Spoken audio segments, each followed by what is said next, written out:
Okay, so tuone how to find and visualize outliers kwenye Microsoft Excel. Kwenye previous episode tulitumia Python programming language na Streamlit open source library ya Python just kutengeneza simple web analytics dashboard ku visualize outliers ambazo zipo kwenye file Microsoft Excel. Tulitumia two techniques. Ya kwanza ni normal distribution graph, ya pili ni a box plot. So today tunaenda kucheck Microsoft Excel. Tuna sample data set. Our targeted column is demand. Demand ni quantitative data, data ambazo ni numeric. So from demand now, find outliers. Kwenye previous episode tuliona kwamba zipo techniques nyingi za kufanya outliers kwenye data set. The first technique is z-test. Kwenye z-test, outliers ni any data point whose standard deviation is too far from population mean or mean. Hii kwa maana kwamba nikija kwenye hii hapa my data set, now you can see nina hizi hapa z-score. Z-scores ni hizi hapa z-scores. Nini maana z-score? Z-score ni individual data point ina share the same average mean and standard deviation, kisha nafanya standardization, na kila data point z-score yake ikiwa greater than positive 3 or less than negative 3, that data point is considered as outlier. Kwa sababu gani? Ipo too far from average mean. A normal distribution graph inakuwa na average mean of 0 and standard deviation of 1. Any data point itakayotoka nje ya average mean of 0 ikavuka 3, hiyo ni outlier. So hii inaona kwamba z-score value zinatakiwa ziconcentrate at this area, zikitawanyika huko nje, hizo ni outliers. Na zikitoka nje ya positive 3 and negative 3, zikitoka out, hizo ni outliers. So nini ambacho z-score inafanya? Z-score ina perform standardization kwa kushare the same average mean and standard deviation. So z-score ni standard deviation ya kila individual data points, na kwamba any data points z-score itakayokuwa out of 3 positive or negative 3 is considered as outlier. Ipo so far from average mean or population mean, hiyo ni z-score. Kwa z-score unaipataje? Unatumia test statistiki inaitwa z-test. Then kuweza kufanya standardization, kutreat outlier, yani kuzitreat outlier, tunatumia t-test. So t-test inafanya equal treatment katika zile individual data points. Kwa kila data points itakuwa inafanywa treatment kutokana na pale position ilipo. Another technique is box plot. Of course tuliona katika previous tutorial. A box plot inafanya kazi ya kugawa data points kwenye quarters. We have first quartile, second and third quartile. Data points zinatakiwa ziconcentrate kwenye first, second na third quartile. And any data point ambayo itatoka katika nje ya eneo hilo, hiyo itakuwa ni outlier. Kwa box ni two zones, first, second na third. Hiyo ni box. Whiskers ni hii mikia inaonekana hapa, ndio inaitwa ni whiskers. Kwa data point yote itakayotoka nje ya box, hili ni box. Of course data unaona zimeconcentrate hapa katikati hapa, na zitakazotoka nje hapo ni outliers. Maana yake ni ndogo sana hizo data, au zimekwenda high frequency sana, zimeenda mbali sana. Of course kwenye previous episode tuliona kwenye data point yetu, for example tulitumia the same data points ambazo ni hizi. Tuliona kwamba column ya demand ina maximum value of 700 ambayo imeenda mbali ya wenzie, na kuja kuangalia kwenye box plot ni hii. So hii ni maximum value imetoka nje ya hii box, kwa hii ni outlier. Another is 443 na nyingine ni 300 na yenyewe ni outlier. Kwa nini? Ipo nje ya hili box, ipo nje of course, okay? So tuna consider data ambazo zina range from 31 to 100. Hizo ni valid data, na zitakazotoka nje ya hizi 31 and 100, hizo ni outliers. For example 3 and 700 outliers, na zipo kwenye whiskers. hii ni box plot, na normal distribution yenyewe inaonyesha how far each data point standard deviation is too far from average mean. Mean is 0, kwa data zinatawanyika pembeni. Okay, so hiyo ilikuwa ni previous episode. So today we are going to check kwenye Microsoft Excel how to make how to find and visualize what outliers. So outliers nini? Nimesema ukitumia z-test, outliers ni data points whose standard deviation too far from mean, na kutumia box plot manake ni kwamba outliers ni data points ambazo zina falls out of quarters, first, second na third, 25%, 50%, 75%. Any data itakao fall out of box, hizo ni whiskers na ni outliers. Hiyo ni box plot. So manake data yote itakaotoka nje ya 75 and 1 manake ni range deviation. Hiyo itakuwa ni out of range. Okay, so now check in Microsoft Excel. So we have original data set ambazo ni hizi. Now kutoka hizi data set now unaweza ku find a z score. Before tuna find average mean. So find average mean, nakuja hapa for example equal, then naandika average, then nakuja kuchagua hii built-in function inaitwa average. Okay, hii ni built-in function, then na select an array. An array ni targeted columns demand. Now na pick demand. Okay, then after picking close bracket, then click enter. So this is mean. In mu, mean is you can say this is mean mu. Okay, inakuwa denoted as a mu. Mu for population and x bar is for sample. Okay, x bar is for sample mean. So now tuna consider kwamba hii ni population. Okay, this is a population mean. Na kija kufanda population standard deviation, so just equal sign then std standard deviation as well hii hapa. Okay, so now tunaingiza an array. An array ni hii hapa. Okay, after then close brackets, then click enter. Now you can see this is a standard deviation. Okay, click formula ndo hii, this is a standard deviation. So here we just like std. It's denoted as a sigma as well. So this is a sigma standard deviation, okay, of population mean.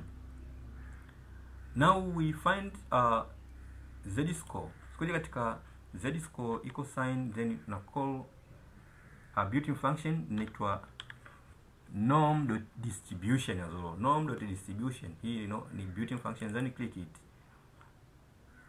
Okay, so after doing so, now we just plot your norm. So just check here hapa kwenye z score. Sorry. Okay, z score here hapo. Just copy it. Okay, and come to our sheet number 2. Z score. Okay, sorry. Okay, so now paste. Okay, so z score tunafungua brackets hizi hapa kwa ajili ya order of operations. Okay, equal to b2 is demand. Okay, then minus population mean. Okay, so ngija kuandika column wana ni formula hapa, just click enter. Okay, no problem. Ja kuandika formula, then notepad. Okay, so z equal to x, individual x, yani xi minus population mean, then divided by sigma, or we can say standard deviation.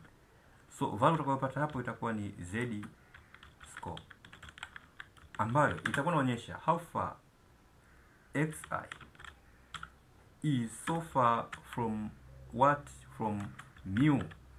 How far xi is so far from mu, hiyo z score utakopata hapo. Okay, so nini hii hapa ndo mean na hii hapa ni standard deviation. So maana yake tuna just kuiplot hii formula z equal to xi. So xi is demand, tunaanza xi equal to 33, xi equal to 87, equal to 58, equal to is xi until xn n number infinity kwa chini stand. Okay, then minus mu is our population mean, divide kwa sigma is our standard deviation. So now click it, hapo kwenye our formula. Okay, so now click on formula hapo.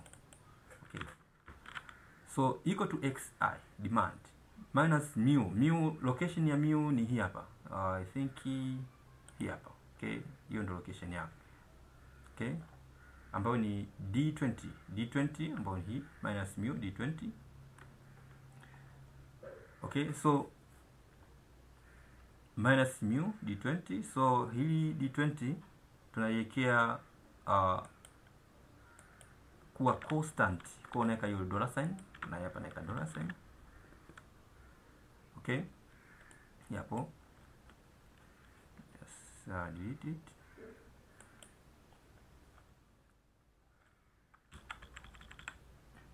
Okay, divide by standard deviation, so let's delete it. This standard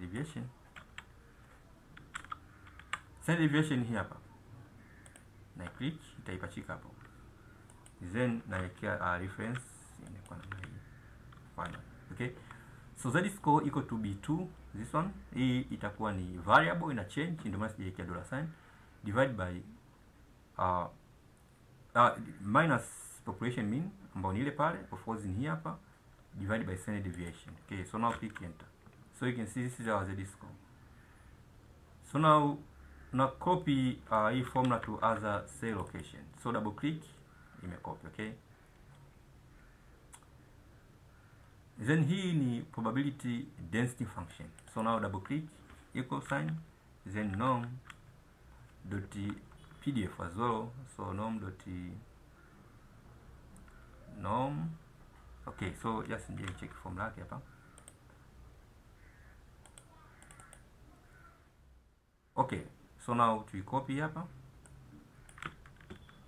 Okay, so hapa ni paste.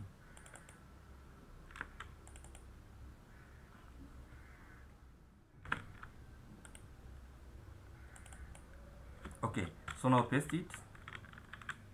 Okay, so equal to norm.dist, the same formula, b2. Okay, b2 is demand yapo. Okay, so targeted data point, then tunataka kuchukua hii hapa average mean. Okay, so average mean, so hapa, so unajua kuifuta hii hapa, just kuja kuiclick average mean hapo. Okay, average mean, then inafuata ni standard deviation. So ukiangalia hii hapa normal distribution inapitisha our x, umeona x, our x is hii hapo 33, then average mean ni hii hapo, inafuata ni standard deviation, and standard deviation just delete it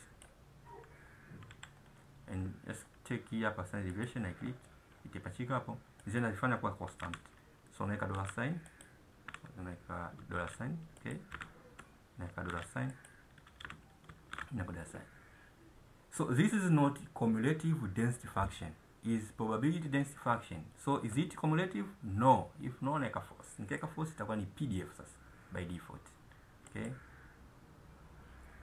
after then na click enter. Now you can see this is the probability density function. Now copy to other cell location, you can see the density function.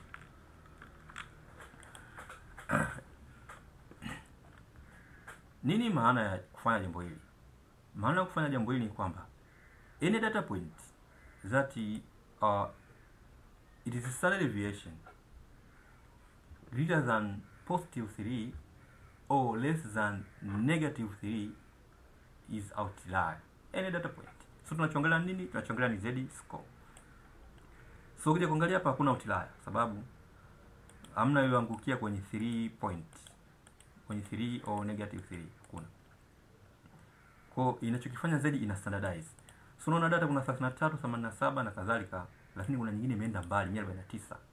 Ila yeye anasema hiyo 149 ipo kwenye 2.85. 100 anasema ipo kwenye 1.38. Hamna, kwa nikitumia box plot atasema hizi ni outlier. Hizi 100 na 149 atasema ni outlier. Lakini nikitumia z score yeye ana share the same average mean na standard deviation ya whole population. Kisha analia find each individual value standard deviation, kwa kusema kwamba ikiwa imezidi 3 hiyo ni, so suppose naingiza another product, then naipa value 500, value 500. Okay, so nikipa value 500 okay, var 500. So nije ni check formula yake hapa, kucheki z score yake. Of course z score yake ameenda mbali, ameenda ni 13 point. Okay, so just niweke 200. Okay, anasema ni 4, nikiweka 100, 150. Okay, anasema ni 2, nikiweka 190, anasema ni 4. Kwa hiyo hii ni outlier 190, imeenda mbali sana ya hapa.